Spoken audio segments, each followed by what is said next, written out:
네, 이렇게 간밤에 있었던 소식들 브리핑을 통해서 전해드렸는데요. 시장은 구체적으로 어떻게 마감됐을지 조금 더 들어보겠습니다. 김민아 캐스터 마감 상황 전해주세요. 네, 유럽의 주요국 증시들은 혼조세로 거래를 마쳤습니다. 범유럽 지수인 유로스톡스 50 지수는 소폭 하락하며 거래를 마쳤는데요. 유로스톡스 50 지수는 0.28% 소폭 하락하면서 4,242포인트 선에서 종가를 기록을 했습니다.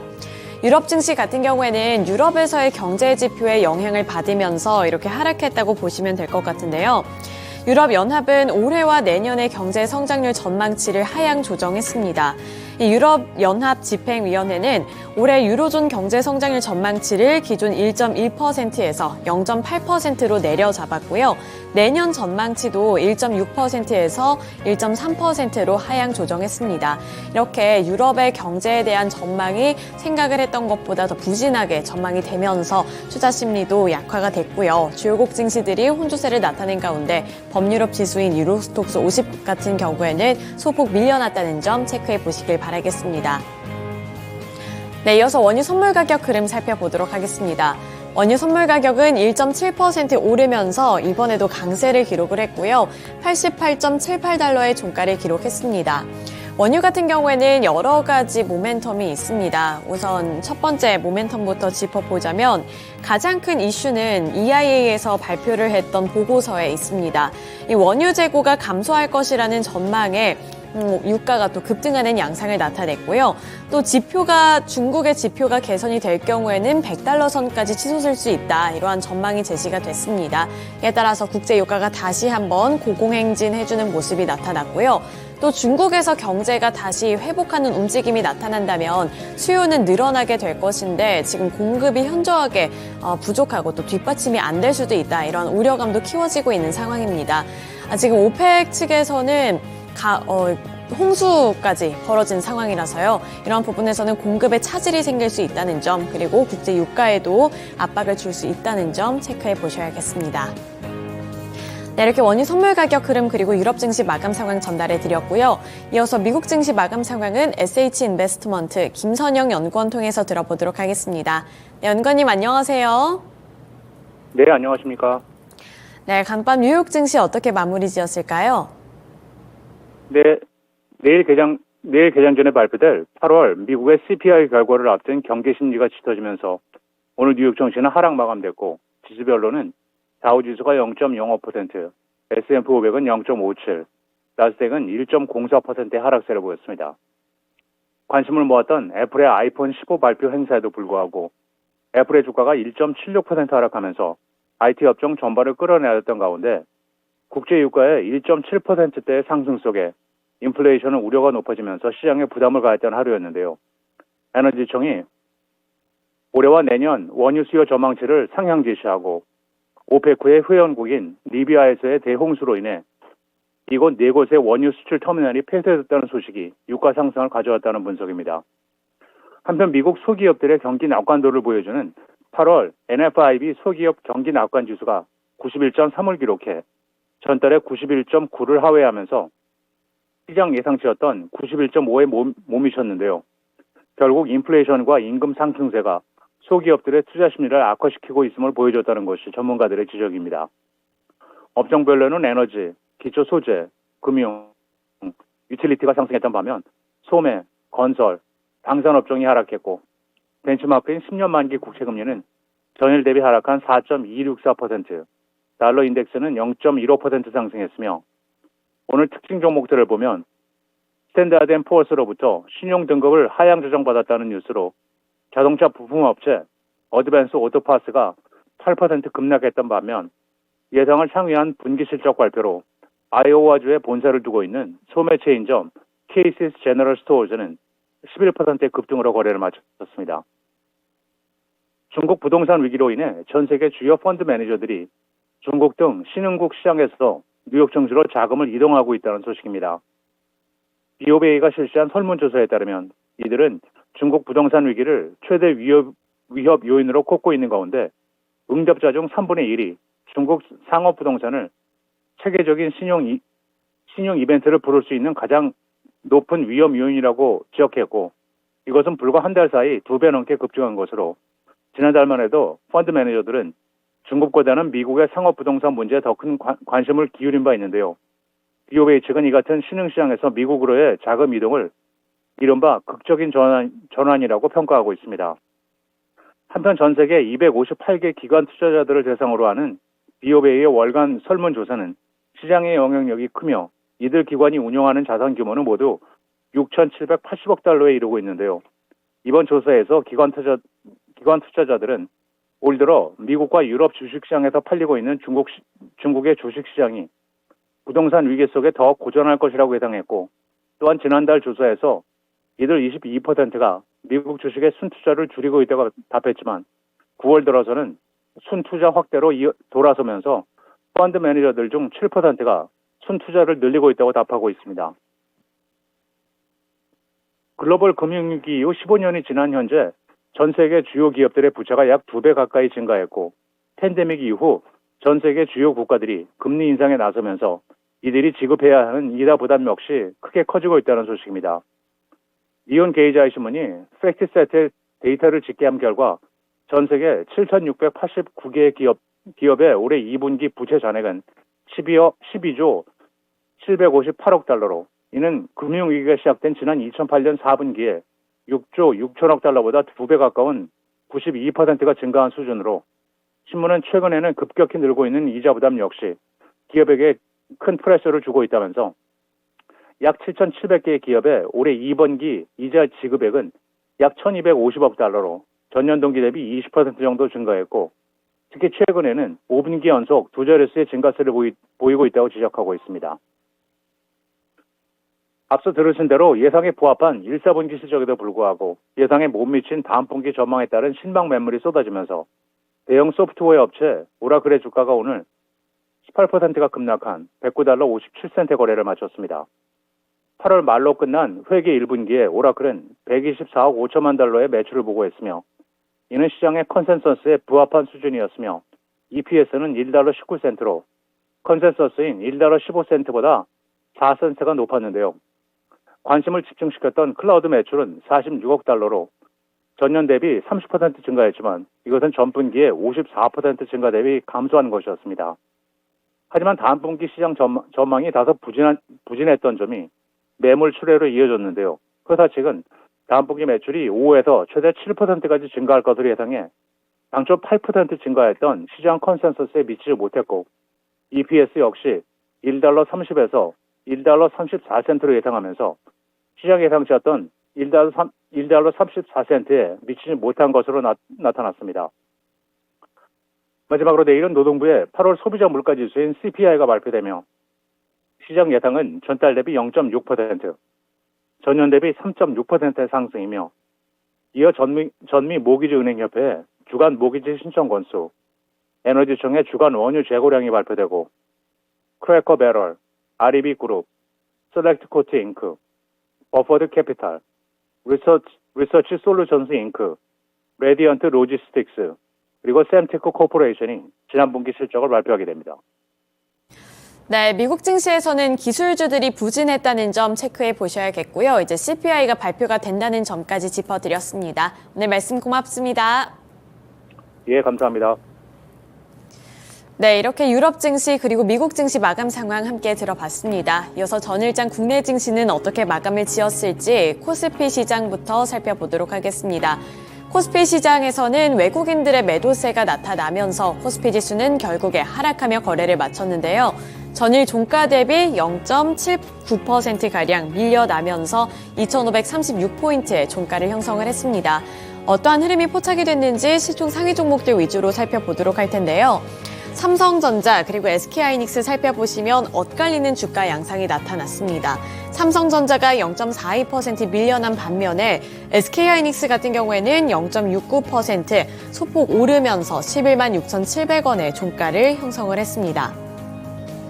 그리고 2차 전지 셋업체들 살펴보시면 투자 심리가 여전히 좋지 않은 모습이었습니다. LG 에너지솔루션이 1.67% 하락했고요. 49만 9,500원의 종가를 기록을 했는데 장중 고점 51만 6천 원이었습니다. 그런데 LG 에너지솔루션 결국에는 50만 원 선까지 내어주는 아쉬운 모습이 나타났다는 점도 보셔야겠고요. 삼성 SDI가 2%대로 가장 큰 폭으로 밀려났습니다. 삼성 SDI 같은 경우 2.62% 하락한 55만 8천 원의 종가를 형성을 했고요. LG화학 같은 경우에도 0.36% 소폭 밀려나면서 55만 9천 원의 거래를 마감했습니다. 그리고 포스코 그룹주들 살펴보시면 여전히 파란불입니다. 포스코 퓨처엠이 2.58% 하락했고요. 포스코 홀딩스 같은 경우에도 4.21%로 급락하며 거래를 마쳤습니다. 포스코 홀딩스의 주가 확인해 보시면 54만 6천 원의 종가를 형성한 모습도 확인이 가능하고요. 포스코 인터내셔널 같은 경우에도 3.16% 하락한 7만 6,500원의 종가를 기록을 했습니다. 포스코 그룹주들도 정말 질주를 하면서 급등 랠리를 이어갔었는데 최근 한 주간 그리고 한 달간의 수익률이나 상승률을 살펴보신다면 하락세로 전환을 했다는 점도 살펴보실 수가 있습니다. 이어서 인터넷 플랫폼주들 살펴보도록 할 텐데요. 네이버 그리고 카카오가 있습니다. 여기서 네이버 같은 경우에는 3%대 강세를 기록을 했는데요. 네이버 같은 경우에는 AI와 관련되어 있는 이슈가 꾸준히 나오고 있다는 점도 확인을 해보시면 좋을 것 같고요. 완성차 기업들 살펴보시면 현대차와 기아가 강보합권 내에서 마무리를 지었습니다. 그리고 현대모비스 같은 경우에도 0.65% 소폭 오르면서 일제히 상승 마감에 성공했다는 점도 보셔야겠고요. 마지막으로 제약바이오 섹터 살펴보도록 하겠습니다. 삼성바이오로직스, 셀트리온 일제히 하락 마감을 했는데 삼성바이오로직스가 1.5%, 셀트리온이 2.08% 하락했고요. 그 외에 SK바이오사이언스 같은 경우에도 1.63% 하락하며 거래를 마쳤습니다. 네, 이어서 코스닥으로 넘어가 보도록 하겠습니다.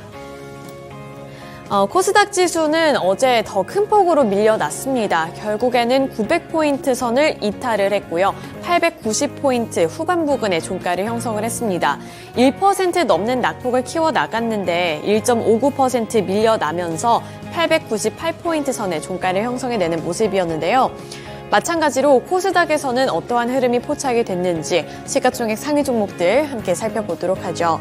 네, 에코프로 그룹주들 이번에도 하락하며 거래를 마쳤습니다. 에코프로가 5.1% 급락했고요.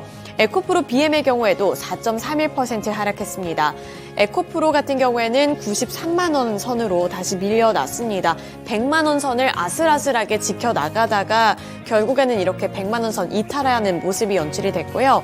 에코프로 BM 같은 경우에는 4.31% 급락하면서 27만 7,500원까지 밀려났습니다. 급등을 하기 시작했던 그때로 다시 이렇게 복귀하는 모습이 나타나면서 간신히 지켜나갔던 29만 원 선 그리고 30만 원 선까지도 다시 깨지는 아쉬운 모습이 나타나고 있다는 점 에코프로 그룹주들 살펴보실 때 함께 파악해 보시면 좋을 것 같고요. 2차 전지 소재 종목 내에서는 LNF가 1.72% 상승하면서 거래를 마쳤습니다. LNF는 19만 5,600원의 종가를 기록했습니다.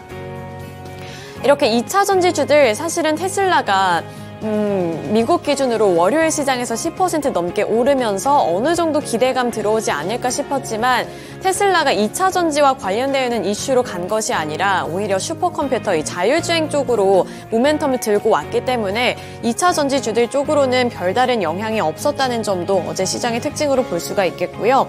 포스코 그룹주들 코스닥에서도 함께 밀려났습니다. 포스코 DX가 7.28% 급락했고요. 포스코 엠텍의 경우에도 4.14% 하락했습니다.